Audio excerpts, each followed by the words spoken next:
Welcome to Analyzr. Let's quickly walk through the steps of building a model. On your left side navigation pane, there are three stages to building a model.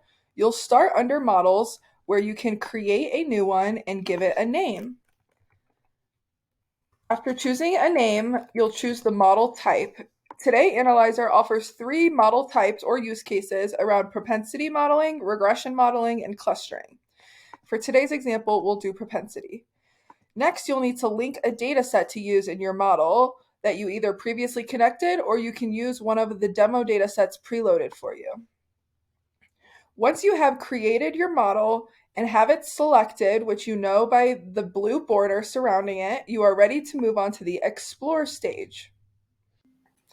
On this step, you are provided a summary of your data points with data points like average, min, median, max, with the ability to click through them and see your distribution of data across their values. As you scroll down, you are shown variable predictors as well as the ability to do correlation analysis to find existing relationships in your data set. Once you are familiar with your data set and feel like it is ready to go, you can close out the Explore stage and move on to Train. The first step of the Train stage is to select our variables. Analyzr offers some bulk actions that make this step easy and quick.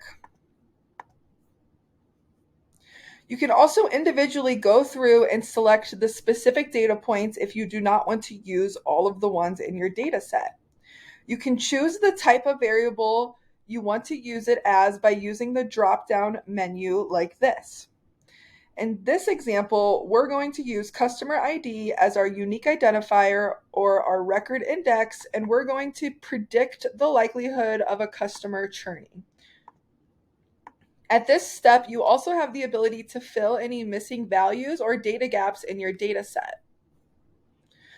Once you have your variables selected, we can move on to the second step of selecting our algorithm and other model parameters. Analyzr offers over 15 algorithms across those three use cases. You're provided a model description in case you are unfamiliar with the type of algorithm. You have the ability to toggle on or off any pre-processing you want to take place on your data set, as well as the ability to set your own downsampling and training size percentages.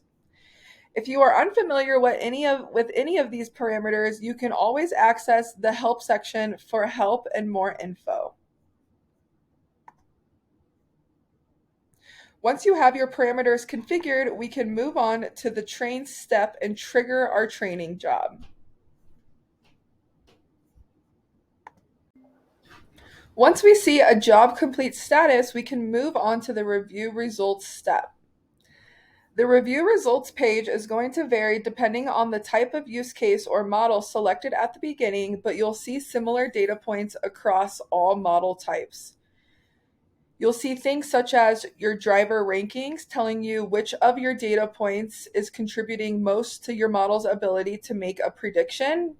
You can see your spread of key metrics, giving you an understanding of how well your model is performing, as well as a variety of graphs and visuals to further understand how good your model is at making predictions. All of these graphs and images can be downloaded by you, as well as you have the ability to export an already curated PowerPoint presentation that outlines the details of your model and the top drivers. Once you close out the training stage by moving on to the last step after digesting your results, you unlocked the predict stage, allowing you to upload a new file of data for your model to make predictions on.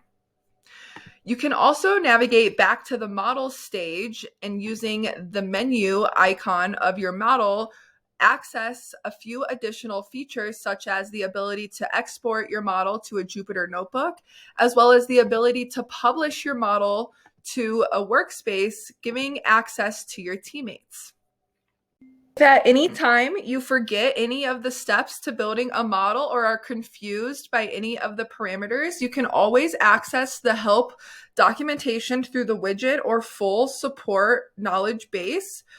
As well as you can contact us anytime by emailing support@analyzr.com or filling out the contact us form.